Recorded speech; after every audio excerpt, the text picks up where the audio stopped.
সুমন ভাইকে অনুরোধ করব, সুমন ভাই তৎপঞ্চ অনুষ্ঠানের দায়িত্ব গ্রহণ করেন।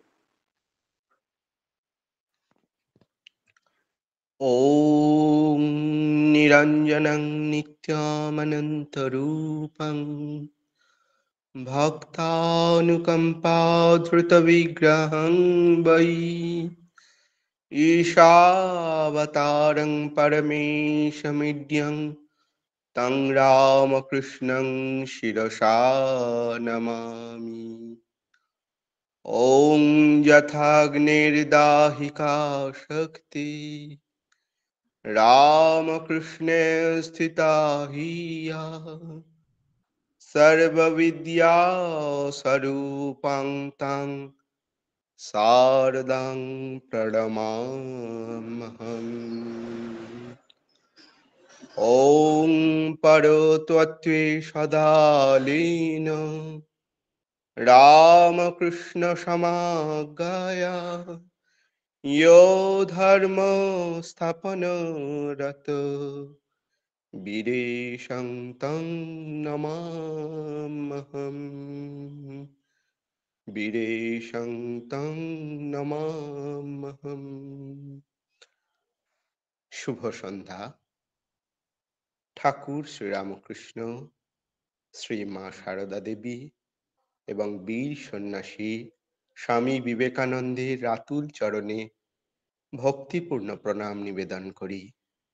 শুরু হচ্ছে ইয়ং সোলজার্স অফ স্বামীজি আয়োজিত দ্বি-সাপ্তাহিক শিক্ষামূলক ভাষণের অনুষ্ঠান তত্ত্বমসী।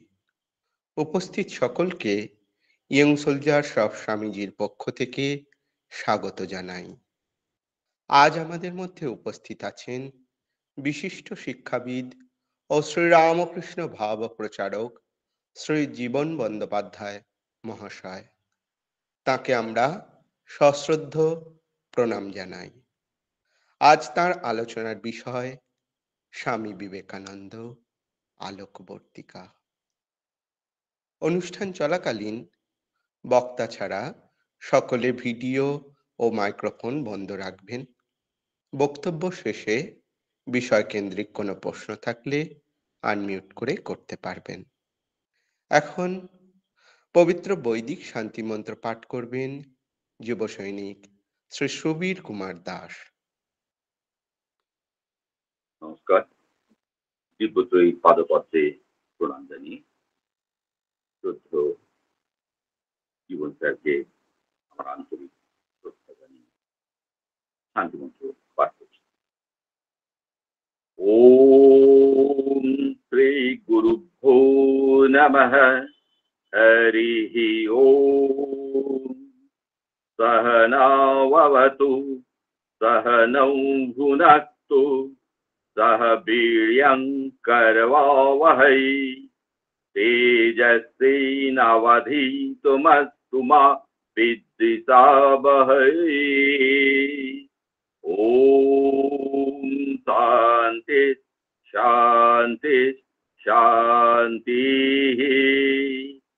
ॐ तन्नो मित्रः सन्वरुणः सन्नो भवत्तर्यमा सन्नो इन्द्रो बृहस्पतिः सन्नो विष्णुरुक्रमः। नमो ब्रह्मणे नमस्ते वायो तमेव प्रत्यक्षं ब्रह्मासि तमेव प्रत्यक्षं ब्रह्म वदिष्यामि। ऋतं वदिष्यामि सत्यं वदिष्यामि तन्मामवतु तद्भक्तारम् अवतु अवतु माम् अवतु भक्तारम्। ॐ शान्ति शान्ति शान्तिः।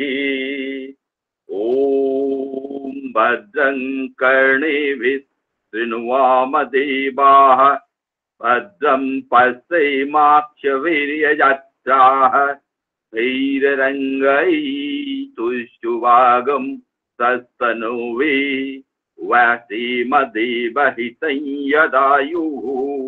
स्वस्ति न इन्द्रो बृहस्पतिर्दस्रवाः स्वस्ति न पूषा विश्ववेदाः स्वस्तिर्नस्ताक्षु अरिष्टनेमि स्वस्ति नो बृहस्पतिर्दधातु ॐ शान्ति शान्ति शान्तिः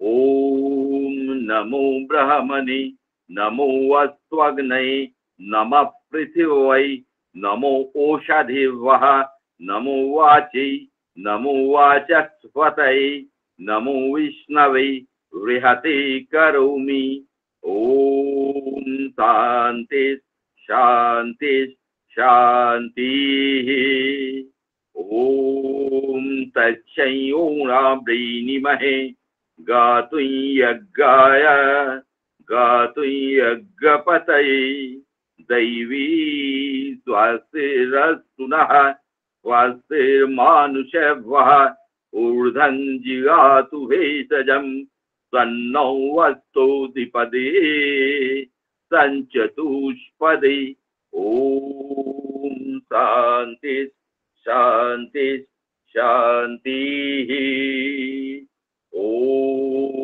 असतो मा सद्गमय तमसो मा ज्योतिर्गमय मृत्युर्मामृतङ्गमय ॐ शान्ति शान्ति शान्तिः ॐ पूर्णमदः पूर्णमिदं पूर्णात् पूर्णमुदच्यते पूर्णस्य पूर्णमादाय पूर्णमेवावशिष्यते ॐ शान्ति शान्ति शान्तिः हरिः ॐ तत्सत् श्रीरामकृष्णार्पणमस्तु।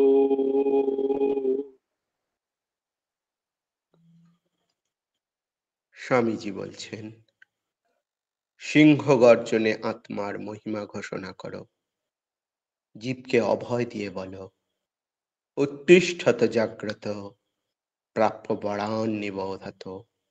Arise, awake, and stop not till the goal is reached. এ বাণী আমাদের জাগিয়ে তোলে আত্মনিদ্রা থেকে, অন্ধকারে দেখায় আশার আলো, যে আলো সকল তমসা ভয় কালিমা দূর করে। সেই নব আলোক দিশারি হলেন স্বামী বিবেকানন্দ। সে যুগেও যেমন তিনি আলোক দেখিয়েছিলেন, বর্তমানেও তেমনি, এমনকি ভবিষ্যতেও তিনি আলো দেখাবেন। আজ আমরা এই সকল বিষয়ে আলোচনা শুনব বিশিষ্ট শিক্ষাবিদ ও শ্রীরামকৃষ্ণ ভাব প্রচারক শ্রী জীবন বন্দ্যোপাধ্যায় মহাশয়ের কাছ থেকে। তিনি বিশিষ্ট প্রাবন্ধিক, সমাজসেবী, গণিতজ্ঞ। দুর্গাপুর ও পুরুলিয়া রামকৃষ্ণ মিশনে তিনি শিক্ষকতা করেছেন দীর্ঘদিন। সর্বোপরি তার বড় পরিচয়, তিনি শ্রীরামকৃষ্ণ ভাব প্রচারক। ঠাকুর মা স্বামীজির কথা তিনি বড় সুন্দর করে বলেন। আগেও আমরা তাকে পেয়েছি, আজও তাকে পেয়ে আমরা ধন্য। আবারও প্রণাম জানাই।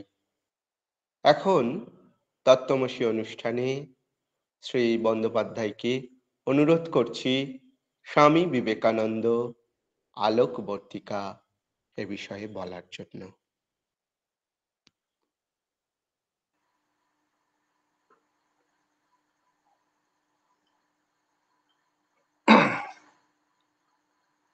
ঠাকুর মা স্বামীজিকে আমার ভক্তিপূর্ণ সাষ্টাঙ্গ প্রণাম জানাই। আজকের এই সান্ধ্যকালীন অনুষ্ঠানে আমাকে আলোচনা করার সুযোগ দেওয়ার জন্য আমি স্বামীজির যুব সৈনিকদের আমার কৃতজ্ঞতা জানাই। যখনই এই অনুষ্ঠানে আসি নিজে প্রাণিত হই, কারণ স্বামীজির যুব সৈনিকদের সঙ্গে দেখা হচ্ছে। আমরা অনেক সময় ভুল ধরতে পারি। এই দেখা হচ্ছে বলাতে অনেকে ভাবতে পারি কই আমরা কেউ কাউকে তো ঠিক দেখতে পাচ্ছি না। যখন ফোনে কথা বলি পরিবর্তে আমরা টেক্সট মেসেজ করি হোয়াটসঅ্যাপে, তখনও আমরা বলি কথা হয়েছে। কথাটা হয়েছে মেসেজের মাধ্যমে। এক মনের সঙ্গে আরেক মনের কথা হয়ে গেছে। আমাদেরও পরস্পরের মনের একটা ঐক্য তান আছে, হারমোনি আছে, কারণ আমরা সবাই বিবেকানন্দকে ভালোবাসি। বিবেকানন্দকে ভালোবেসে আমাদের মধ্যে একটি আত্মীয়তা তৈরি হয়েছে। সেই আত্মীয়তা রক্তের সম্পর্কের আত্মীয়তা থেকে অনেক ঊর্ধ্বে, কারণ আমরা বিবেকানন্দকে ভালোবাসছি শুধুমাত্র শিবাবতার বিবেকানন্দ, শিবস্বরূপ বিবেকানন্দ বলে নয়। আমরা বিবেকানন্দকে ভালোবাসছি কিছুটা স্বার্থে, বড় তাগিদে, বড় প্রয়োজনে, ব্যক্তিগত প্রয়োজনে। আমরা বলছি প্রভু স্বামীজি তুমি আমাদের পথ দেখাও, আমরা অন্ধকারে আছি, আমাদের এই অন্ধকার দূর করবে তুমি, আমাদের আলোক বর্তিকা, আমাদের আলোক দিশারি, দ্য টর্চ বেয়ারার স্বামী বিবেকানন্দ। কিন্তু প্রশ্ন হতে পারে যে আমাদের অন্ধকার কোথায়? প্রথমে আলোচনায় আমরা ব্যাপারটাকে এইভাবে ভেবে দেখতে পারি। আমাদের প্রতিদিনের একটি জীবন আছে, সেটাকে প্রথমে বোঝার চেষ্টা করি। প্রতিদিনের জীবনে আমরা সকাল থেকে রাত্রি পর্যন্ত যেভাবে কাটাই, তাতে দেখা যায় যখন সন্ধ্যের পরে আমরা কোথাও বেরোই, সবাই তো ন্যাশনাল হাইওয়ে দিয়ে যাচ্ছি না, আমরা পাড়ার অলি গলি, গ্রামের রাস্তা দিয়ে, প্রত্যন্ত গ্রামের রাস্তায়, গভীর অরণ্যের মধ্যে দিয়ে, বিভিন্ন জায়গা দিয়ে আমাদেরকে অতিক্রম করতে হয়। এবং এই অন্ধকারে যখন আমরা যাই, তখন কিন্তু আমরা একটি জিনিসেরই খোঁজ করি, তা হচ্ছে আলো। তখন অন্য সমস্ত অভাব সেই মুহূর্তে যেন আমাদের কাছে নগণ্য হয়ে যায়, প্রয়োজন আলো। একটা সময়ে আমরা জানতাম হ্যাজাক নিয়ে, পেট্রোম্যাক্স নিয়ে গ্রামের মানুষরা যেতেন, তারপরে হারিকেন, মোমবাতি, টর্চ, ইমার্জেন্সি লাইট, কিন্তু আলো। কিন্তু সব থেকে বেশি প্রয়োজন একটি অন্ধকার রাস্তা দিয়ে যাওয়ার সময় হঠাৎ করে আলো খুঁজছি, হাতে আলোর কোনো উৎস নেই। একটি মোটরসাইকেল যদি পেরিয়ে যায়, তার হেডলাইটের আলোতে কিছুটা দেখলাম, অদ্ভুত একটি আনন্দ হয়, একটু তো আলো পেলাম। খুঁজলাম আলোর উৎস কি, ওই মোটরসাইকেলের হেডলাইট। তাহলে আলো খুঁজবো, আলোর উৎসকেও খুঁজবো। চলে আসি আমাদের মনের যে পথ, আমাদের একটি বহির্জগৎ, একটি অন্তর্জগৎ। এই অন্তর্জগতের যে পথ, আমাদের জীবনের উত্তরণের যে পথ, সেই পথ কিন্তু ওই গ্রামের রাস্তা, অরণ্যের রাস্তা নয়। এই জীবনের পথ আমাদের অতিক্রম করতেই হবে, by hook or by crook, by any means. Thakur বলছেন যশোভাবে ভগবান লাভ করো। এই যশোভাবে যে অতিক্রম করতে হবে, সেখানেও আলো প্রয়োজন। আলো প্রয়োজন, আলোর উৎসকেও প্রয়োজন। সেই আলো দেখাচ্ছেন, সেই আলোর উৎস হচ্ছেন স্বামী বিবেকানন্দ। এখানে আমাদেরই অনেক বন্ধু বান্ধব, আমাদেরই অনেক দাদা ভাই বোনরা, আমাদের প্রতিবেশীরা অনেকে ঠাট্টা করতে পারে, ব্যঙ্গ করতে পারে। আরে তোমরা তো বিবেকানন্দকে ভালোবাসছো, তোমরা বলছো বিবেকানন্দ আলোকবর্তিকা। আমি যদি তোমায় না মানি, আমরা জোর করে কাউকে বলবো না, তোমাকেও মানতে হবে। কারণ স্বামী বিবেকানন্দ এমন একজন মানুষ, তিনি কখনো কাউকে কিন্তু ইম্পোজ করেননি। তিনি আমাদের শিক্ষা দিচ্ছেন never impose, rather expose. Impose করা মানে চাপিয়ে দেওয়া, এক্সপোজ মানে মেলে ধরা। এটা আমরা সবাই জানি। ইয়েস, আমাদের মেলে ধরতে হবে।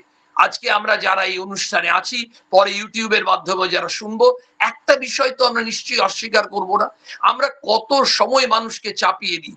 অনেক সময় একটি রুগীকে বলি, বা রুগীর বাড়িতে তাদের অভিভাবকদের বলি, আপনারা ওই হাসপাতালে ভর্তি করুন, আমি বলছি ওই হাসপাতালে ভর্তি করুন।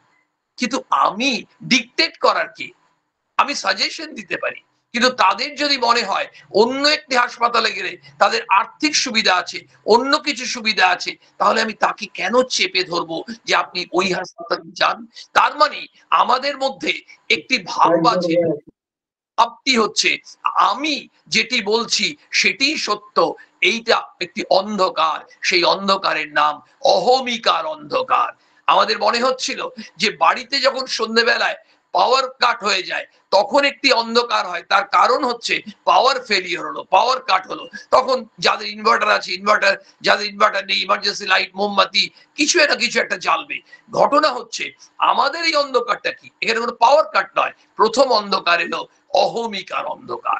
যখনই আমরা ভাবলাম যে আমি যেটা বলছি সেটাই ঠিক আর বাকি অন্যদের মত সবটাই ভুল, সেটি হচ্ছে আমাদের অহংকার। আর এই অহংকারই হচ্ছে আমাদের পতনের মূল কারণ, অন্যতম মূল কারণ। ঘটনা স্বামী বিবেকানন্দ, একটু আগে যেটা বলছিলাম, অনেকে বলতে পারে যে তাহলে আমরা বিশ্বাস করব কি করে যে স্বামীজি আমাদের ঠিক ঠিক পথ দেখাবে। আমরা কাউকে বোঝাতে চাইবো না, কিন্তু নিজেরা তো বুঝতে চাইবো। আমরা যখন বলবো স্বামী বিবেকানন্দ আলোকবর্তিকা, আগে আমাদের সে রিয়েলাইজ করতে হবে। স্বামীজি বলছেন না, রিলিজিয়ন ইজ রিয়েলাইজেশন, অনুভব করতে হবে, উপলব্ধি করতে হবে। না, এই ধরনের কথা কখনো স্বামীজি পছন্দ করছেন। স্বামী নিজে বলছেন না মজা করে যে আমি ওই দেখি তোমরা আমার ছবিতে ধূপ দেখাচ্ছ, আরতি করছো, আমি ভূত হয়ে এসে ঘাড় ভটকে দেবো। মানে অর্থাৎ তিনি বলতে চাইছেন শুধু ওই ধূপ দেখালে, ঘন্টা বাজালে, আরতি করলেই তাকে ভক্তি জানানো হলো না। বিষয়টা হচ্ছে আমরা যাকেই মানার চেষ্টা করছি তার কথাটা আমরা শুনবো, যাচাই করার চেষ্টা করব। বিবেকানন্দ চিরটা কাল যাচাই করেছেন তার গুরুদেব শ্রীরামকৃষ্ণকে। শ্রীরামকৃষ্ণ সেটা এনজয় করেছেন, এনকারেজ করেছেন। স্বামী বিবেকানন্দ তার শিষ্যা মার্গারেট এলিজাবেথ নোবেল, সিস্টার ভগিনী নিবেদিতা, তাকে কিন্তু যাচাই করার সুযোগ দিচ্ছেন এবং তাকেও উৎসাহিত করছেন। কারণ ঠাকুর জানতেন যে নরেনকেই শিক্ষা দিতে হবে, আর স্বামী বিবেকানন্দ জানতেন যে তার রিলে রেসের ব্যাটনটা পরে নিবেদিতাকেই নিতে হবে। এই যে বিবেকানন্দ, তিনি যখন আমাদেরকে বলছেন তুমি যাচাই করে নাও, let's verify what's wrong in it, আমাদের কিচ্ছু নেই। আমরা স্বামী বিবেকানন্দের ভক্তি করি, ভালোবাসি, সব হলো, কিন্তু আমরা আরেকজনকে কি করে বলবো তুমিও বিবেকানন্দকে ভালোবাসো, ভক্তি করো, কারণ আমি ভালোবাসি? ইট ক্যানট বি লজিক। এইটা আমাদের অনেক সময় ইললজিক্যাল কথাবার্তা হয়ে যায়, ইরেশনাল কথাবার্তা হয়ে যায়। আমাদেরকে কিন্তু অনেক বেশি রিয়েলিস্টিক হতে হবে। কারণ শ্রীরামকৃষ্ণ, মা সারদা দেবী, স্বামী বিবেকানন্দের কথা কেন যুগে যুগে মানুষ এত নিচ্ছে, যত যুগ এগোচ্ছে, যত সময় এগোচ্ছে, আরো মানুষ এর পেছনে ছুটছে কেন? এই কথাগুলোর মধ্যে, তাদের কথার মধ্যে সবটাই বাস্তবসম্মত, তাদের কথার মধ্যে গ্রহণীয়তা আছে, তাদের কথার মধ্যে ইতিবাচকতা আছে, তাদের কথার মধ্যে মানুষকে আপন করে নেওয়া আছে। সুতরাং সেইটার জন্যই মানুষ ছুটছে। আসুন স্বামীজির জীবনের প্রথমে দু একটা ঘটনা মনে করার চেষ্টা করি, তারপর আমরা ভাবার চেষ্টা করব বিবেকানন্দ আলোকবর্তিকা বর্তমান সময়েও ছিলেন, আগামী দিনেও থাকবেন। একটু আগে আমরা শুনলাম স্বামীজি তখন শরীরে আছেন। একটি দুটি ঘটনা আমরা স্মরণ করে নি বলছি, কারণ কারো কারো মনে হতে পারে হ্যাঁ এই ঘটনাটা তো জানি। আমি তো কাউকে জানাবার চেষ্টা করিনি, আমি বলছি আমরা স্মরণ করে নি। একটি ঘটনা, তিনি অন্ধকারে ছিলেন, তিনি আলো পান স্বামীজির কাছে এসে। স্বামীজি আলোকবর্তিকা, মাদাম এমা কালভে, হ্যাঁ ঠিক, তিনি একজন ফরাসি গায়িকা ছিলেন, বিখ্যাত অপেরা আর্টিস্ট। তার বিরাট খ্যাতি চারিদিকে, সব আছে, কিন্তু তার মনে শান্তি নেই। খ্যাতি আছে, নাম, যশ, অর্থ সবকিছু আছে। তার মানে একটা জিনিস বোঝা গেল যে এটা ইটার্নাল ট্রুথ, ইটার্নালি ট্রু। কি? সেটা হচ্ছে শাশ্বত সত্য এটি যে অর্থ থাকলে, নাম, যশ, খ্যাতি, ক্ষমতা এগুলো থাকা এনশিওর করে না যে আমি আপনি মানসিক শান্তি পাবো। নাই পেতে পারি, কারণ মানসিক শান্তি পাওয়ার জন্য, যেমন স্বামীজির কথা আছে না, টাকায় মানুষ করে না মানুষে টাকা করে, আমাদের প্রত্যেকের ভেবে দেখা উচিত। ঘটনা সেই এমা কালভে, মাদাম কালভে, তিনি একটা সময় শিকাগোতে এসছেন 1894, তখন তো স্বামীজি ওখানে আছেন। তখন ওনার একমাত্র মেয়ে সে আগুনে পুড়ে মারা গেল। তাহলে তার কি মনের অবস্থা? আনথিঙ্কেবল। ইমাজিন করতেই পারছি, আমরা বুঝতেই পারছি যে তার কি কষ্ট, চরম প্রাণী, মানসিক যন্ত্রণা, পাগলের মতো করছেন। তখন তার এক বন্ধু বললেন, তুই চ, একজন হিন্দু মহাত্মা এসছেন, তার কাছে, ওখানে গেলে তুই শান্তি পাবি। উনি রাজি হলেন না, রাদার উনি সুইসাইড করার চেষ্টা করলেন কয়েকবার, যে কোনো কারণেই হোক ব্যর্থ হলেন, আত্মহত্যা করতে গিয়ে ব্যর্থ হলেন। তারপর তার কি মনে হয়েছে, একদিন স্বামী বিবেকানন্দের ওখানে চলে গেছে। তখন স্বামীজি মাটিতে বসে ধ্যান করছেন, তার পাশে একটা চেয়ার ছিল, সেই চেয়ারটায় গিয়ে উনি বসলেন, মাদাম কালভে। আর স্বামীজি তো ধ্যানে আছেন, ধ্যানাসনে, অনেকক্ষণ ধরে ইনি অপেক্ষা করছেন, কিন্তু উনি ধ্যানস্থ। এবার একটু বিরক্ত হয়ে গেছেন, বিরক্ত হয়ে ভাবছে, না, এ তো অদ্ভুত, একজন রাষ্ট্রিক মানুষের কাছে এসে পৌঁছেছি। নিজে মনে মনে ভাবছে, মনে মনে ভাবছে, বলেননি কিন্তু। এবং মানে বুঝতে পারছে না যে আমার কি বিরাট খ্যাতি, আমি কে সেটা এই মানুষটা বুঝতে পারছে না। আমি উঠে যাব, উঠে যাব ঠিক ভাবছে, তখন স্বামীজি বলছেন মাতৃ সম্বোধন করে, বসো বসো, ব্যস্ত হও না, তোমার বিষয়টাই আমি ধ্যানে একটু চিন্তা করছিলাম, যে তোমার ভেতরে কোথায় কোথায় যন্ত্রণা তোমার বুকে, এবং সেগুলো কি করে উপশম করা যায়, সেটা আমি ধ্যানে সেই ভাবনাটা আনছিলাম। বলে তিনি অনর্গল বলতে থাকলেন ওই মাদাম কালভেকে তার জীবনের বেশ কয়েকটা ঘটনা, এবং এমন কয়েকটি ঘটনা বললেন যেগুলো তিনি ছাড়া কেউ জানেনি না, তার অত্যন্ত ঘনিষ্ঠ বন্ধুরাও জানে না। এবার কিন্তু সেই বিখ্যাত অপেরা গায়িকা, তিনি স্তম্ভিত, বিস্মিত, মুগ্ধ, তার মনের মধ্যে একটা অদ্ভুত পরিবর্তন ওই ক্ষণিকের মধ্যে। যে স্বামী বিবেকানন্দের কাছে তিনি আসতে চাইছিলেন না, তিনি বলছেন, আমার মনের মধ্যে যত ঝোড়ো অশান্ত ভাব সব চলে গেল, কোথায় একটা অদ্ভুত স্বর্গীয় শান্তি পেলাম। আমি যে অন্ধকারে হাত রাখছিলাম, বেঁচে থাকতে ভালো লাগছিল, আত্মহত্যা করতে চেষ্টা করছিলাম, আমি আলো পেলাম এই মানুষটির কাছে এসে, যিনি আলো দিলেন তিনি আলোক বর্তিকা স্বামী বিবেকানন্দ। স্মরণ করতে খুব একটা ক্ষতি নেই যদি আরো দু একটা ঘটনা ভাবি। কেন, জন ডি রকফেলার, ধনকুবের, সেই মানুষটি ভাবতেন যে আমার এই যা টাকা সব আমার জন্য, আমি এত উপার্জন করেছি, এবং এটা অধিকাংশ মানুষই আমরা ভেবে থাকি।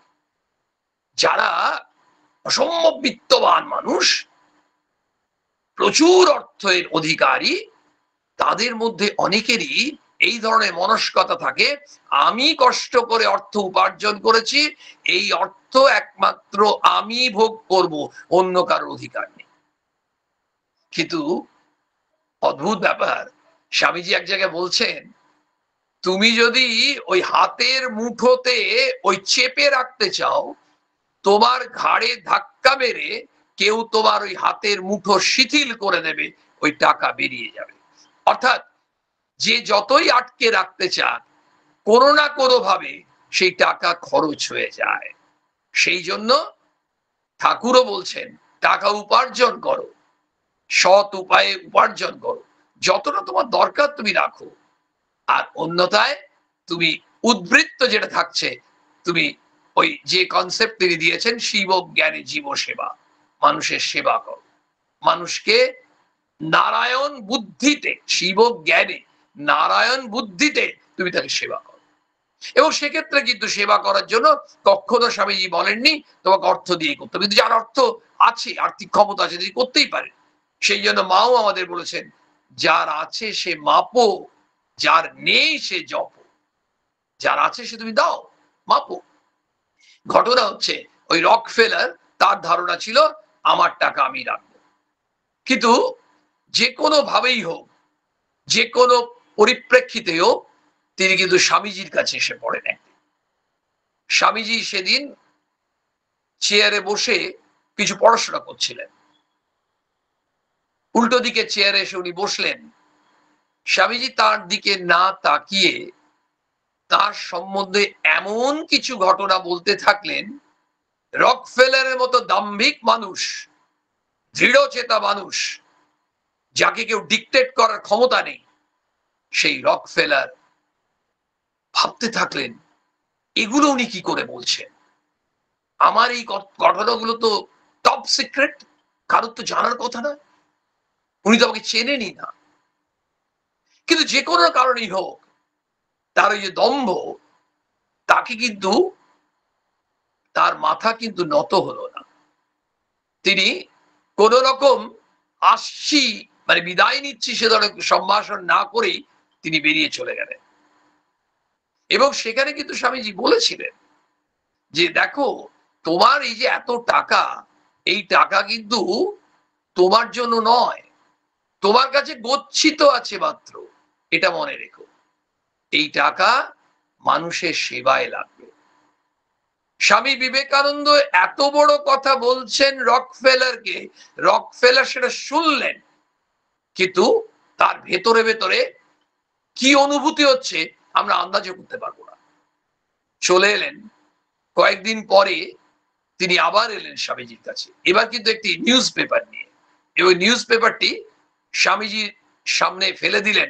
একইভাবে স্বামীজি বসেছিলেন, এ বললেন পড়ে দেখুন আজকের খবর, অন্যতম বিরাট খবর, সেটি হচ্ছে রকফেলার এক বিরাট অ্যামাউন্ট দান করার প্রতিশ্রুতি দিয়েছেন সংস্থাকে। স্বামীজিকে বলছেন এবার আমাকে ধন্যবাদ দিন। স্বামীজি পেপারটায় চোখ বোলাতে বোলাতে বলছেন ধন্যবাদ তো আমার প্রাপ্য, কারণ বিবেকানন্দ যদি সেই দিন রকফেলারের মধ্যে ওই যে অদ্ভুত একটি অন্ধকারাচ্ছন্ন মনকে তিনি আমূল পরিবর্তিত করে সেই অন্ধকারাচ্ছন্ন মনে আলোর প্রদীপটি না জ্বালিয়ে দিতেন, তাহলে রকফেলার ওই বিরাট খ্যাতনামা দানবীর হতে পারতেন না। বিবেকানন্দের ভূমিকা আলোকবর্তিকা। ভারতবর্ষের ৭৮তম স্বাধীনতা দিবস এবারে। ভারতবর্ষকে স্বাধীনতা এনে দিয়েছেন যারা, তারা কেউ কিন্তু ভিক্ষের ঝুলি নিয়ে যাননি। ব্রিটিশের কাছে গিয়ে বলেননি যে আমরা ভিক্ষে চাইছি স্বাধীনতা, আমাদেরকে স্বাধীন করে দাও। সংগ্রাম করে স্বাধীনতা ছিনিয়ে নিয়েছেন, এবং একথা স্বীকারও করেছেন তদানীন্তন British prime minister Clement Attlee, যে কেন অত তাড়াতাড়ি তারা ছেড়ে চলে গেলেন এই দেশ, সুভাষ বোসের জন্য, আজাদ হিন্দ ফৌজের জন্য। এই সুভাষ বোস, তার স্বাধীনতা সংগ্রামে কি বিরাট ভূমিকা। কিন্তু সুভাষচন্দ্র বোস তো নেতাজি সুভাষচন্দ্র বোস হলেন কি করে? সুভাষচন্দ্র বোস তো নিজেই অন্ধকারে ছিলেন 14-15 বছর বয়স পর্যন্ত। তিনি দিশাই খুঁজে পাচ্ছেন না জীবনে কোন রাস্তা দিয়ে আমি এগোবো। সেই সুভাষচন্দ্র বোস স্বামী বিবেকানন্দের বাণী ও রচনা একজনের বাড়িতে গিয়ে বইটা পেলেন, গোগ্রাসে গিলতে লাগলেন কয়েক পাতা, সল্লাসে চিৎকার করে উঠছেন মনে মনে, পেয়েছি। আর্কিমিডিস যেমন চেঁচিয়েছিলেন ইউরেকা বলে, সুভাষ বোস ইউরেকা না বললেও বিষয়টা তাই, বললেন আমি পেয়ে গেলাম আলো, আলোর সন্ধান করছিলাম, এই তো আমার আলো, ইনি তো আমাকে পথ দেখাতে পারেন, ইনি আমার গুরু। তিনি পরে স্বীকার করছেন যদি তিনি বেঁচে থাকতেন বিবেকানন্দ, আমি তাকে গুরু হিসেবে বরণ করতাম। কিন্তু সত্যিকারের ব্যক্তি বিবেকানন্দকে সুভাষচন্দ্র বোস পাননি, সেটা আমরা সবাই জানি। সুভাষচন্দ্র বোস 1897 সালে জন্ম, স্বামী বিবেকানন্দ 1902 সালে শরীর ছেড়েছেন। কিন্তু আদর্শ বিবেকানন্দের কাছে তিনি নিজেকে সঁপে দিলেন, এবং তিনি নিজে স্বীকার করছেন তার আত্মজীবনীতে, Vivekananda entered my life. Vivekananda রূপ আলো তার হৃদয়ে প্রবেশ করলো। সুভাষচন্দ্র নেতাজি সুভাষচন্দ্র হলেন। শুধু তাই কেন, কত স্বাধীনতা সংগ্রামী তারা কিন্তু প্রত্যক্ষ এবং পরোক্ষভাবে বিবেকানন্দ দ্বারা অনুপ্রাণিত হয়েছেন। স্বাধীনতা সংগ্রামের ইতিহাস যদি আমরা ঘাঁটি তাহলে আমরা দেখতে পাবো এ কথা একেবারেই সত্য। এগুলো কোনোটাই কষ্ট কল্পনা নয়। প্রশ্ন ওঠে, আমরা রকফেলার নই, কালভে নই, সুভাষ বোস নই, হেমচন্দ্র ঘোষ নই, মহাত্মা গান্ধী, চিত্তরঞ্জন, প্যাটেল, অরবিন্দ আমরা নই। আমরা আমজনতা, সাধারণ মানুষ। ইয়েস, আমজনতাকে নিয়েই তো বিবেকানন্দের কাজ। বিবেকানন্দ সাধারণ মানুষের জন্য।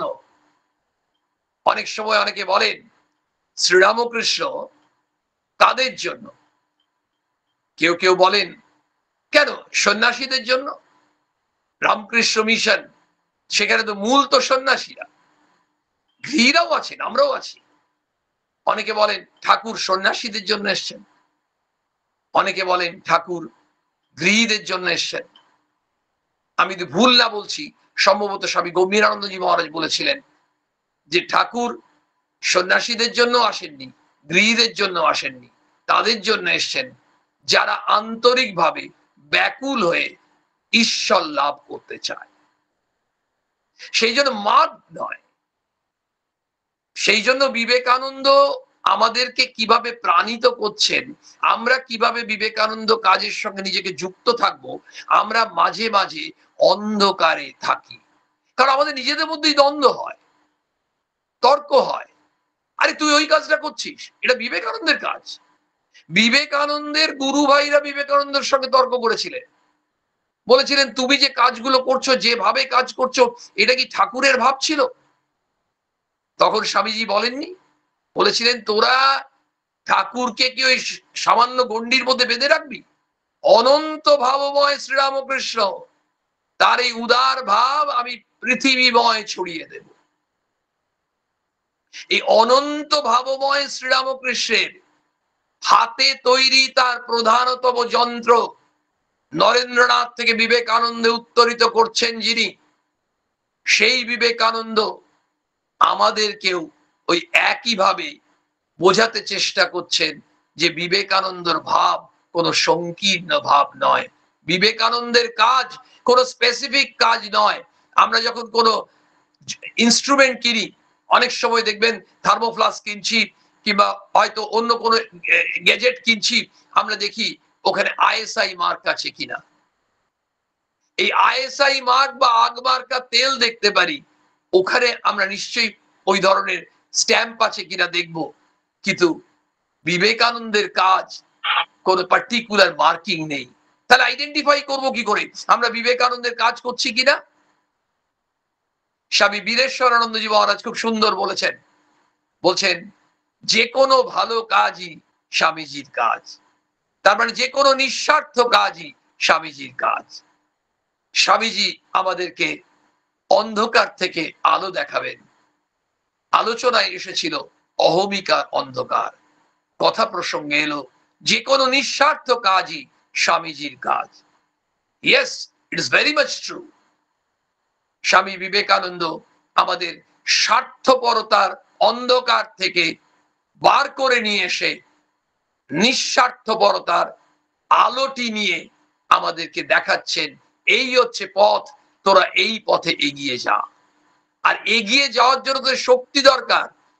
তোরা একদম চিন্তা করবি না, আমি তোদের সঙ্গে আছি, আমরণ আমার শক্তি তোমাদের সঙ্গে কাজ করবে। স্বামীজির কথা।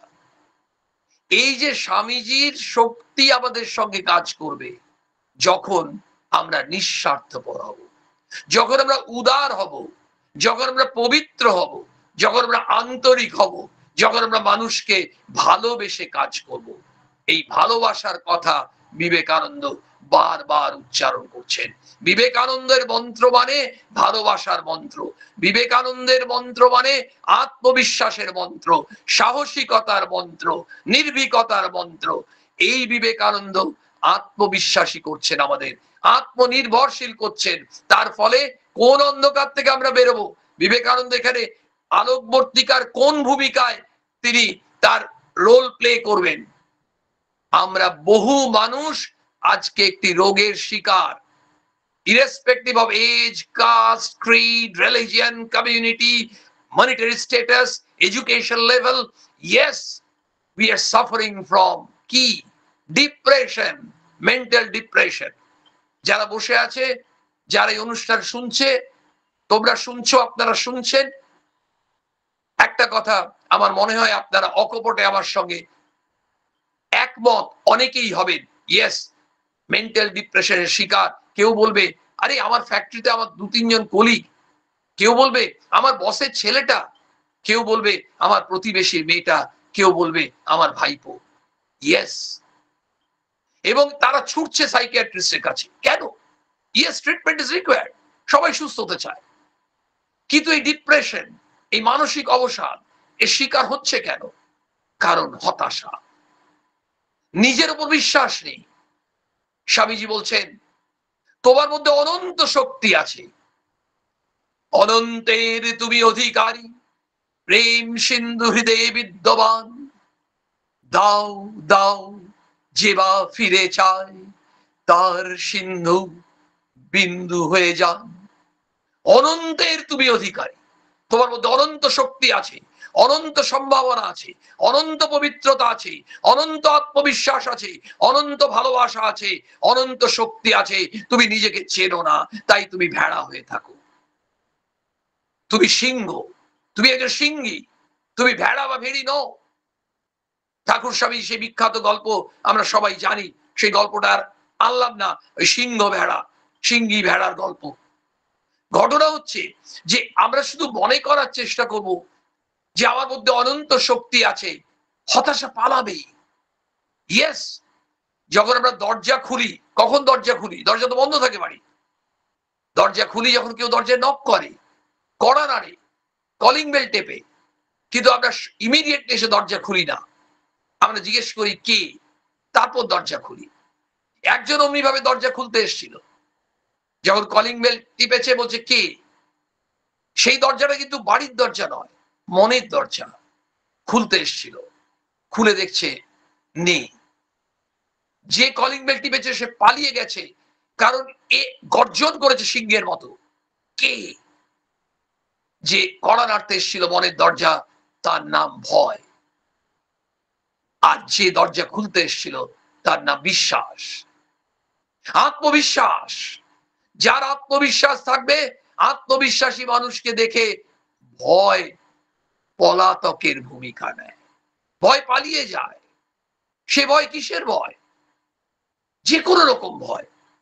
পরীক্ষায় পাশ করবো কি করবো না, ইন্টারভিউ ক্র্যাক করবে কি করবে না, আমার এই চরম অসুস্থতা আমি আদৌ সুস্থ হব কিনা, ইত্যাদি কত রকমের আশঙ্কা। আজকে সমাজের বিভিন্ন দিকে বিভীষিকা, কত রকমের নিন্দনীয় কাজ হচ্ছে, কত রকমের অন্যায় কাজ হচ্ছে, দুর্নীতিগ্রস্ত মানুষ কত আছে। আমরা মাঝে মাঝে চিন্তিত, এই সমাজে আমরা টিকে থাকতে পারবো? হ্যাঁ, টিকে থাকতে পারবো, কারণ এই অন্যায় দুর্নীতি এগুলোই তো অন্ধকার, আর সেই জন্যই তো আলোর প্রয়োজন। অর্থাৎ যেমন খারাপ মানুষ থাকবে, সমাজে ভালো মানুষও থাকবে। আমাদের বিশ্বাস কি? আমাদের বিশ্বাস এটাই, যতদিন এগোবে, যত বিবেকানন্দ শক্তি মানুষের মধ্যে প্রবেশ করবে, মানুষ তত প্রাণিত হয়ে ওই সঙ্গ ছেড়ে এই সঙ্গে যোগ দিতে বাধ্য হবে। যেমন ইস্ট বেঙ্গল থেকে মোহনবাগানে একটি প্লেয়ার যেতে পারে, যেমন এক্স পলিটিক্যাল পার্টি থেকে ওয়াই পলিটিক্যাল পার্টিতে জয়েন করে, কত আমরা দেখি। ঠিক একই ভাবে আমি একটি অসৎ সঙ্গে ঢুকে নিজের সর্বনাশ করছিলাম, হঠাৎ করে আলোকবর্তিকার আলোটা পেলাম। ওই আলোর ছটা, বিবেকানন্দ সামান্য আলো নন, বিবেকানন্দ একটি আগ্নেয়গিরি। একথা আমি বলছি না, একথা বলছেন মহাবিপ্লবী হেমচন্দ্র ঘোষ, বেঙ্গল ভলেন্টিয়ার্স এর প্রতিষ্ঠাতা। 19 বছর বয়সে তিনি স্বামীজির দর্শন পান, 96 বছর বয়স অব্দি বেঁচে থাকেন। কিন্তু 96 বছর বয়স যখন 95 বছর বয়স, তখন বিবেকানন্দের সম্পর্কে তিনি 5-5টা ইন্টারভিউ দেন, এবং এমন ইন্টারভিউ, জ্বালাময় ইন্টারভিউ।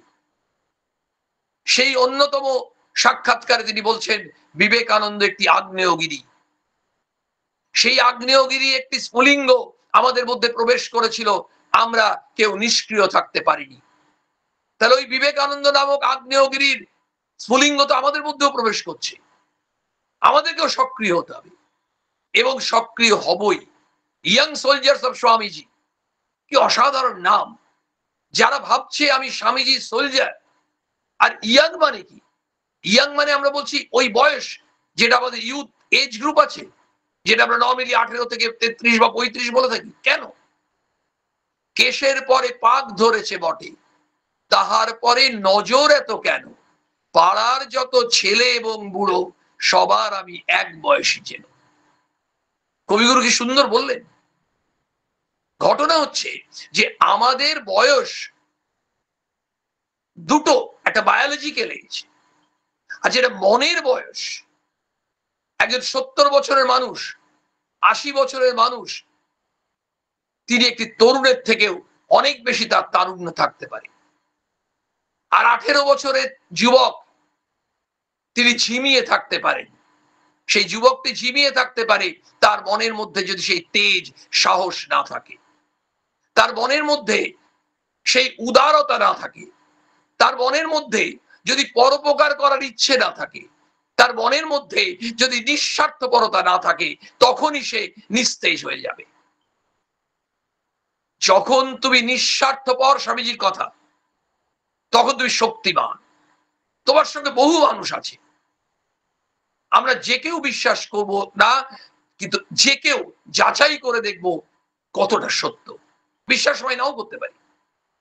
নিঃস্বার্থভাবে যদি আমরা পাড়ার একটি রাস্তা, ভাঙা রাস্তাকে দেখছি কর্পোরেশন, মিউনিসিপ্যালিটি বা যেখানে পঞ্চায়েত করছে না, আমরা কয়েকটা ইয়াং ছেলে মেয়ে মিলে, কয়েকটা মানুষ মিলে, অদ্ভুত ব্যাপার, একটা কথা উঠে এলো, মানুষ।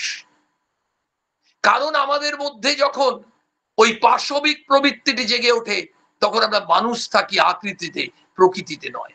তখনই আমরা যত অন্যায় কাজ করি, যত কুকর্মের সঙ্গে জড়িত থাকি, তখন আমরা অন্ধকারে আছি।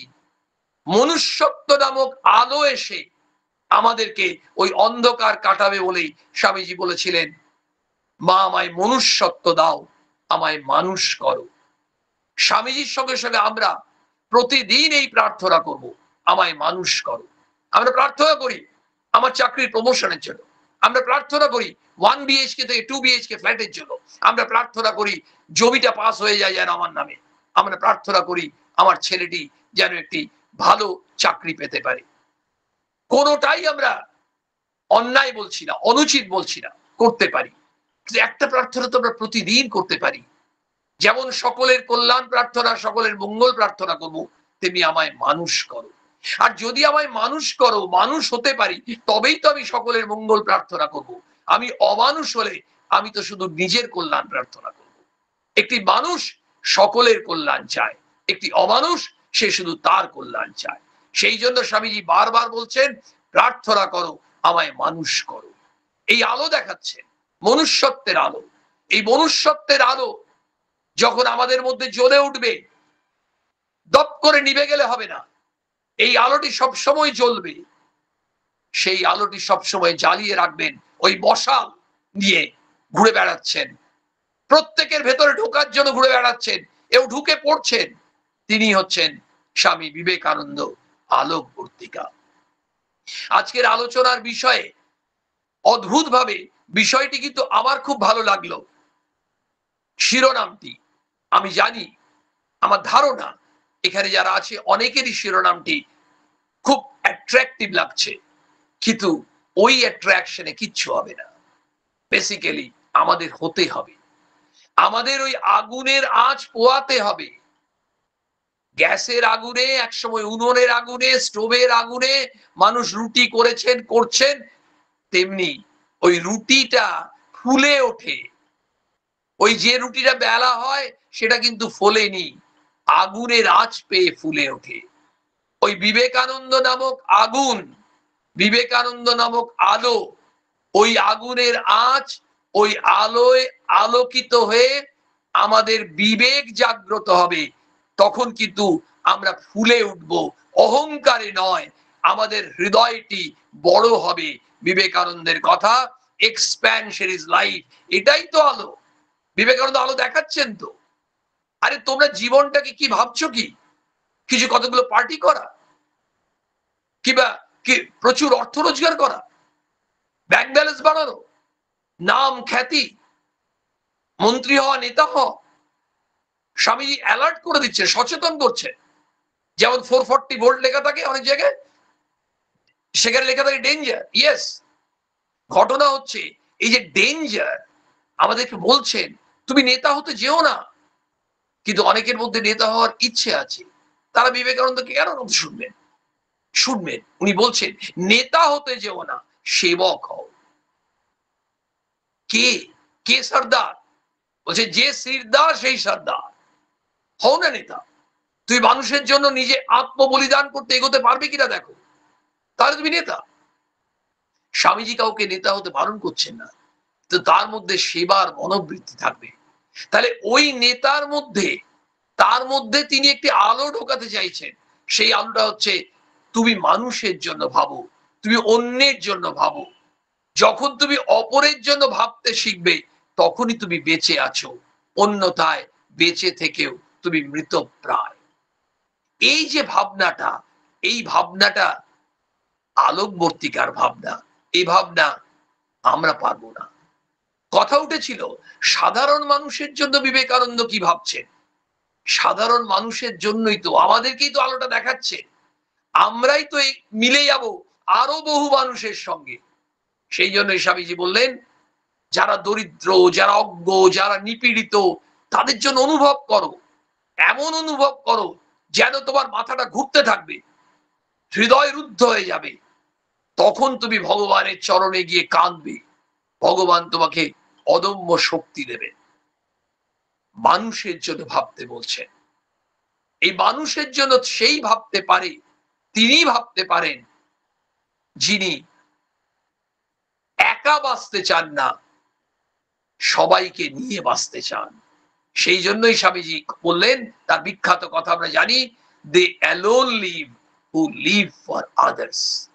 ওটাই হচ্ছে সত্যিকারের বাঁচার মতো বাঁচা, ওটাই হচ্ছে সত্যিকারের জীবন দর্শন। তাহলে আমরা যে জীবন দর্শন নিয়ে জীবনটা কাটাই, সেটা হচ্ছে অন্ধকারাচ্ছন্ন জীবন দর্শন। সেখান থেকে আমাদের চুলের মুঠি ধরে টেনে নিয়ে আসছেন বিবেকানন্দ। বলছেন আয় দেখ, এই হচ্ছে আলো, এই হচ্ছে জীবন, এইভাবে বাঁচ। সে নিজে চিরতরুণ তো, চিরযুবা। তিনি ওই ৩৯ বছর কয়েক মাস বাঁচলেন শরীরে, কিন্তু বিবেকানন্দ চলে যাননি। বিবেকানন্দ ছিলেন, আছেন, থাকবেন, কারণ তিনি সদা জাগ্রত, সদা জীবিত।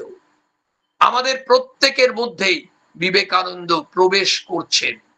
যত মানুষের মধ্যে বিবেকানন্দ প্রবেশ করবেন, উনি প্রবেশ করেই যেটা করবেন বা করছেন, আমাদের ওই মনের যে অন্ধকার কম্পার্টমেন্টটা, সেই অন্ধকার ঘরটায় ঢুকে যেমন একটা দেশলাই কাঠি জ্বাললে ওই 1000 বছরের অন্ধকার ঘরটা আলোকিত হয়ে ওঠে, আমাদের তেমনি বিভিন্ন ধরনের, আমরা তো কুসংস্কারে আচ্ছন্ন, সেটাও তো অন্ধকার। কত রকমের কুসংস্কার নিয়ে আমরা পড়ে থাকি, সেই অন্ধকার থেকে তো মুক্ত করছেন বিবেকানন্দ। আমাদেরকে মুক্ত করছেন কোত্থেকে? অন্ধকার থেকে। এবং আলোর ওই যে আনন্দটা আলোকিত করছেন আমাদের হৃদয়কে, আমরা একটি নতুন আনন্দের দিশা পাচ্ছি।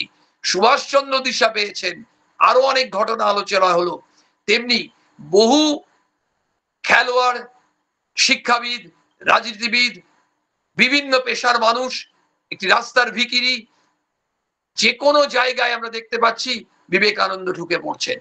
কারণ বিবেকানন্দ কারো কোনো একটি ব্যক্তির, তার ব্যক্তিগত সম্পত্তি নন। বিবেকানন্দ আলো কোনো একটি পার্টিকুলার কম্পার্টমেন্টের জন্য নয়, কোনো একটি পার্টিকুলার ডোমেনের জন্য নয়, ইরেসপেক্টিভ অফ ডোমেন, যে কোনো ডোমেনে মানুষ বিবেকানন্দকে ধরতে পারেন। কারণ বিবেকানন্দ হচ্ছেন ইউনিভার্সাল। বিবেকানন্দ শুধু পশ্চিমবঙ্গের নন, বিবেকানন্দ শুধু কলকাতার নন, বিবেকানন্দ শুধু ভারতবর্ষের নন, বিবেকানন্দ বিশ্বজনীন। সেই জন্যই বিবেকানন্দ শিকাগো ধর্ম মহাসভায় ইউনিভার্সাল রিলিজিয়নের কথা বলেছিলেন, বিশ্বজনীন ধর্ম। এই বিবেকানন্দ সবাইকে বুকে টেনে আনছেন, ভালোবেসে সবাইকে আপন করে নিচ্ছেন। আমরা শুধু তার ভালোবাসায় এগিয়ে যেতে হবে। আমরা 1 পা এগোবো, তিনি আমাদের দিকে 10 পা এগিয়ে আসবেন, এগিয়ে আসছেন। শুধু আমাদেরকে ধরতে হবে যে আমরা দৈনন্দিন জীবনটাকে অন্ধকারে কাটাবো। অন্ধকার তো বিভিন্ন রকম। আমরা যে বলি শিক্ষিত, আমরা অশিক্ষার অন্ধকারে আছি। শিক্ষিত কি ক্লেম করি আমরা? বলে কেন? ও পোস্ট গ্রাজুয়েট, ও ডক্টরেট, পোস্ট ডক্টরেট। এমনি আমাদের বেশ কয়েকটা ডিগ্রির ওই বিরাট ল্যাজ নিয়ে আমরা ঘুরে বেড়াই। ডাক্তারবাবুদের দেখা যায় অনেক সময় 7টা 8টা ডিগ্রি, অথচ দেখা যাচ্ছে ওই 8টা ডিগ্রিধারী ডাক্তারবাবু কত সময় তার রুগীকে একটি ভুল পরামর্শ দিচ্ছেন ইচ্ছাকৃতভাবে। আমরা শুনে থাকি, মিডিয়া বলে, বহু জায়গায় আমাদের পরিচিত মানুষরা প্রতারিত হয়েছে। তাহলে ওই ডিগ্রিগুলোর মূল্যটা কোথায়? ঘটনা আমাদের একটা জিনিস ভাবতে হবে যে ওই শিক্ষা হচ্ছে পুঁথিগত শিক্ষা। বিবেকানন্দ পুঁথিগত শিক্ষার ঊর্ধ্বে আমাদের নিয়ে যাচ্ছেন। সেই জন্য বলছেন, তোমরা সত্যকার অর্থে শিক্ষিত হও। এমন শিক্ষা তোমাদের মধ্যে প্রবেশ করুক যে শিক্ষা দিয়ে তোমাদের চরিত্র গঠিত হয়, তোমাদের মনের শক্তি বিকশিত হয়, তোমাদের বুদ্ধির বৃদ্ধি হয় এবং তোমরা নিজের পায়ে নিজে দাঁড়াতে পারো, আত্মনির্ভরশীল হও, আত্মবিশ্বাসী হও। কিন্তু ভুলো না, চরিত্র গঠন করতে হবে, তোমাকে সৎ হতে হবে, তোমাকে নিষ্ঠাবান হতে হবে, তোমাকে নিঃস্বার্থপর হতে হবে, মানুষকে ভালোবাসতে শিখতে হবে। এই স্বার্থপরতা, অশিক্ষা, অহমিকা, কুসংস্কার ইত্যাদি, অপবিত্র চিন্তা, অসৎ ভাব, এইসব মলিনতার কে পরিষ্কার করে দিয়ে ধুয়ে মুছে বিবেকানন্দ আমাদের একটি নতুন জগতে বসবাস করতে এগিয়ে নিয়ে যাচ্ছেন। আমরা হতাশ হব না।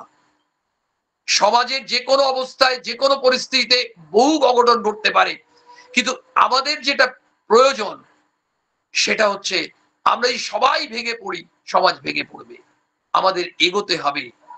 আমাদের আশা, বিশ্বাস, এই ইতিবাচক, এই সদর্থক ভাবনার যিনি রাজা, কিং বিবেকানন্দ, তিনি কিন্তু বসে নেই, তিনি এভার অ্যাক্টিভ, তিনি কাজ করছেন।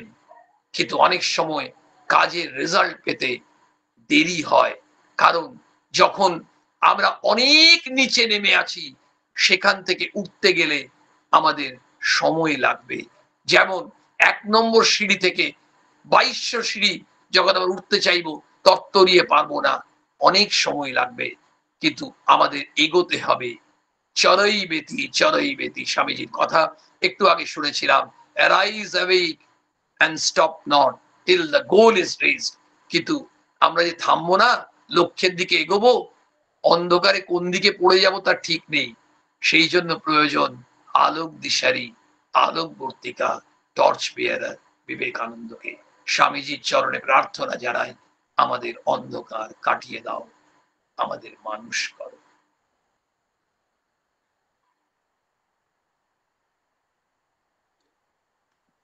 আমরা এতক্ষণ অসাধারণ মনোমুগ্ধকর একটি আলোচনা শুনলাম, স্বামী বিবেকানন্দ, আলোকবর্তিকা। আমরা আবারও বক্তা জীবন বন্দ্যোপাধ্যায় মহাশয়কে অনেক ধন্যবাদ এবং প্রণাম জানাই এত সুন্দর একটি আলোচনা করার জন্য। যারা উপস্থিত ছিলেন তাদের প্রত্যেককে অনুরোধ, এই আলোচনার থেকে আমরা যেন আলো নিয়ে ফেরি। একটি আলো থেকে অনেক আলো জ্বলে ওঠে, তেমনি একটি জীবন যদি সুন্দর হয়, তার আলোয় অনেক জীবন আলোকিত হয়ে ওঠে। স্বামী বিবেকানন্দের বিবেক আলোয় যেন আমরা উদ্ভাসিত হই। স্বামীজি বলছেন, অনন্তের তুমি অধিকারী, প্রেম সিন্ধু হৃদয়ে বিদ্যমান। আমরা যেন সেই রকমই মানুষ তৈরি হই, এইটাই মায়ের কাছে আমাদের প্রার্থনা। মা আমাদের মানুষ করো। এখন আলোচনা বিষয়ের উপর যদি কারোর কোনো প্রশ্ন থেকে থাকে, তিনি আনমিউট করে প্রশ্ন করতে পারেন। তার আগে একটি বিশেষ ঘোষণা। অন্ধকারের উৎস হতে উৎসারিত আলোর মতো করোনা মহামারীর অন্ধকার সময়েই সৃষ্টি হয় ইয়ং সোলজার্স অফ স্বামীজি নামক অনলাইন গ্রুপ। পূজনীয় শ্রীমৎ স্বামী প্রবরানন্দজি মহারাজের মস্তিষ্ক প্রসূত young soldiers of Swamiji. Swami Vivekananda বলেছেন, চরিত্রবান, বুদ্ধিমান, পরার্থে সর্বত্যাগী এবং আজ্ঞানুবর্তী যুবকগণের উপরই আমার ভবিষ্যৎ ভরসা। আমার আইডিয়াগুলি যারা ওয়ার্কআউট করে নিজেদের ও দেশের কল্যাণ সাধনে জীবনপাত করতে পারবে। স্বামীজির সেই আশার আদর্শ যুবকদের চরিত্র গঠনের লক্ষ্যে ইয়ং সোলজার্স অফ স্বামীজি নিত্যদিন কাজ করে চলেছে। ভোর 5:15 থেকে 6:15 পর্যন্ত গুগল মিটের মাধ্যমে বৈদিক শান্তিমন্ত্র, সংঘগীতি, স্বদেশ মন্ত্র, সংকল্প বাক্য পাঠ, স্বামীজির বই পাঠ, মনোসংযোগ, শরীরচর্চা ও সঙ্গীতের মাধ্যমে প্রাত্যহিক প্রভাতী দিনচর্চা করা হয়। সন্ধ্যা 6:25 থেকে 6:55 পর্যন্ত সান্ধ্য প্রার্থনা ও পাঠ হয়ে থাকে। এছাড়াও ভেরিয়াস ট্রেনিং প্রোগ্রাম হয়ে থাকে, স্পোকেন হিন্দি ক্লাস, গানের ক্লাস, গীতা পাঠের ক্লাস ইত্যাদি। তাছাড়াও নানা অনুষ্ঠান হয়, সাপ্তাহিক পাঠচক্র, অশতমা সদ্গময়, তত্ত্বমসী ইত্যাদি অনুষ্ঠান। নানা সামাজিক ত্রাণ ও সেবামূলক কাজেও ইয়ং সোলজার্স অফ স্বামীজি যুক্ত আছে। এছাড়াও হয়ে থাকে আধ্যাত্মিক ভ্রমণ। অনুরূপভাবে মায়েদেরও একটি সংগঠন আছে, শারদায় নারী জাগরণ। তারাও এরকম অনলাইন প্ল্যাটফর্মে নিত্যদিনের এই কাজগুলি তারাও করে থাকেন। আজ আমাদের মধ্যে যারা উপস্থিত আছেন, নতুন যদি কেউ থেকে থাকেন, আমাদের সঙ্গে যুক্ত হতে চাইলে তার হোয়াটসঅ্যাপ নাম্বারটি আমাদের চ্যাট বক্সে মেসেজ করে দিতে পারেন। আমরা তাকে সাদরে বরণ করে নেব। আমাদের ঘোষণাটি শেষ হলো। এখন আলোচনা বিষয়ের যদি কোনো প্রশ্ন থেকে থাকে, আপনারা অবশ্যই প্রশ্ন করতে পারেন আনমিউট করে।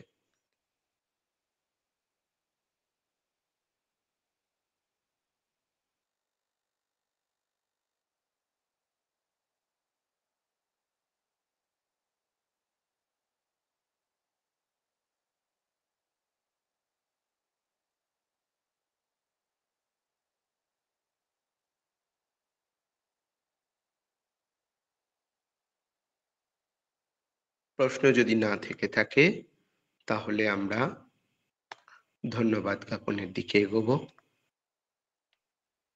এখন বিশিষ্ট বক্তাকে ধন্যবাদ জানাচ্ছেন আমাদের সদস্য শ্রী পূর্ণশশী হালদার মহাশয়। এমন সুন্দর একটা বক্তৃতা শোনার পর সত্যি ধন্যবাদ জ্ঞাপনটা যেন খুবই একবারে ছোট করে দেয়া হবে, তবুও যেহেতু একটু রীতি আছে তাই বলবো যে এই মাননীয় জীবন বন্দ্যোপাধ্যায় মহাশয় তার দীর্ঘ শিক্ষা দানের পাশাপাশি রামকৃষ্ণ বিবেকানন্দ ভাব প্রচারের সঙ্গে যেভাবে নিজেকে যুক্ত রেখেছেন এবং ঘরে ঘরে তার আলোক বর্তিকা পৌঁছে দিচ্ছেন, এটা সত্যি একটা অসাধারণ সেবা। এই সেবার সঙ্গে উনি ব্রতী থেকে আজ আমাদের যেভাবে উদ্বুদ্ধ করলেন, সত্যি আমরা কৃতজ্ঞ। যদি তার কথা স্মরণ মনন করেও আমরা নিজেদেরকে যদি এতটুকু উন্নত করতে পারি, তাহলেই ওনার এই পরিশ্রম করা সার্থক হবে। আমি সমস্ত ইয়ং সোলজার্স অফ স্বামীজির পক্ষ থেকে ওনাকে আর একবার আমার কৃতজ্ঞতা ও প্রণাম জানাই। আশা করি উনি এমনি আমাদের বিভিন্ন সময়ে যে প্রোগ্রাম হবে ভবিষ্যতেও আমাদের সঙ্গে থাকবেন এবং আমাদেরকে দিগদর্শন দেবেন। সেই সঙ্গে সঙ্গে শারদাই নারী জাগরণ সমিতির যে সমস্ত মায়েরা আজ আমাদের এই প্রোগ্রামে যুক্ত থেকে আমাদের অনুষ্ঠানটাকে সফল করতে সাহায্য করেছেন, তাদেরকেও আর একবার ধন্যবাদ জানাই। যে সমস্ত আমাদের ইয়ং সোলজার্স অফ স্বামীজির যুব সদস্য, তারা এই অনুষ্ঠানটাকে পরিচালনা করার জন্য অক্লান্ত পরিশ্রম করে থাকেন, তাদেরকেও আমি আমার কৃতজ্ঞতা জানাই। ঠাকুর মা স্বামীজির আশীর্বাদ সবার উপর বর্ষিত হোক। জয় ঠাকুর, জয় মা, জয় স্বামীজি। এখন সমাপ্তি সঙ্গীত এবং জয় ঘোষণা করবেন যুব সৈনিক প্রাঞ্জল সাহা। ঠাকুরমা স্বামীজির চরণে প্রণাম জানিয়ে আমি আজকে একটি স্বামীজির জন্য রচিত গান গাইছি। বীর সেনাপতি বিবেকানন্দ, ওই যে ডাকিছে আয় রে আয়, আহ্বানে তার আপনা ভুলিয়া কত মহারথী ছুটিয়া যায়। বীর সেনাপতি আত্মত্যাগের অগ্নি মন্ত্রে দীক্ষিত হয়ে নবীন তন্ত্রে, আত্মত্যাগের অগ্নি মন্ত্রে দীক্ষিত হয়ে নবীন তন্ত্রে, ভোগবাদ জাত দৈত্য দলিতে, ভোগবাদ জাত দৈত্য দলিতে, আপনা সোপিতে কে যাবি আয়। বীর সেনাপতি বীর সেনাপতি বিবেকানন্দ, ওই যে ডাকিছে আয় রে আয়, আহ্বানে তার আপনা ভুলিয়া কত মহারথী ছুটিয়া যায়। বীর সেনাপতি স্বার্থ দ্বন্দ্ব ভোগ কোলাহল এনেছে জগতে শুধু হলাহল, নিভাতে আজিকে দাবানল, প্রেম বাড়ি সে জেনেছে হায়, প্রেম বাড়ি সে জেনেছে হায়। এসো দেব এসো করুণা নিধান, লহ আজি মম তনু মন প্রাণ। এসো দেব এসো করুণা নিধান, লহ আজি মম তনু মন প্রাণ। কৃপা করি করো এ আশিস দান, কৃপা করি করো এ আশিস দান, তব কাজে যেন জীবন যায়। বীর সেনাপতি বীর সেনাপতি বিবেকানন্দ, ওই যে ডাকিছে আয় রে আয়, আহ্বানে তার আপনা ভুলিয়া কত মহারথী ছুটিয়া যায়। বীর সেনাপতি। জয় শ্রী গুরু মহারাজ জি কি জয়, জয় শ্রী মহামায় কি জয়, জয় ভগবান শ্রী রামকৃষ্ণ দেব জি কি জয়, জয় শ্রী স্বামীজি মহারাজ জি কি জয়, জয় শ্রী গঙ্গা কল্যাণেশ্বরী সরস্বতী মায় কি জয়।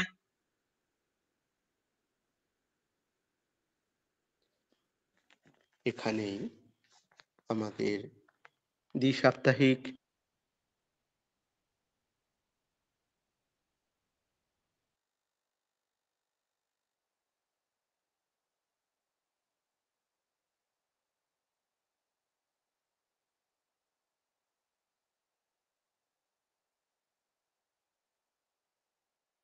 তত্ত্বমসির অনুষ্ঠান শেষ হলো। জয় ঠাকুর, জয় মা, জয় স্বামী। সবাইকে উপস্থিত থাকার জন্য ধন্যবাদ জানাই। সবাই ভালো থাকবেন, সুস্থ থাকবেন।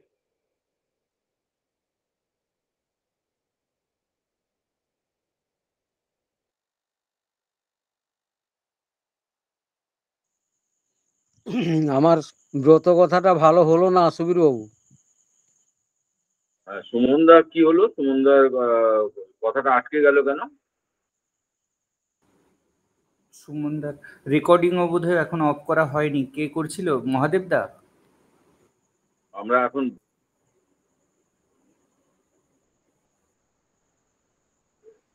সবাই লেফট করে যাব একটু তাড়াতাড়ি, তা নাহলে রেকর্ডিংটা এটা করতে থাকছে। হ্যাঁ। লেফট করতে হবে। দয়া করে সবাই একটু লেফট করে যান, কারণ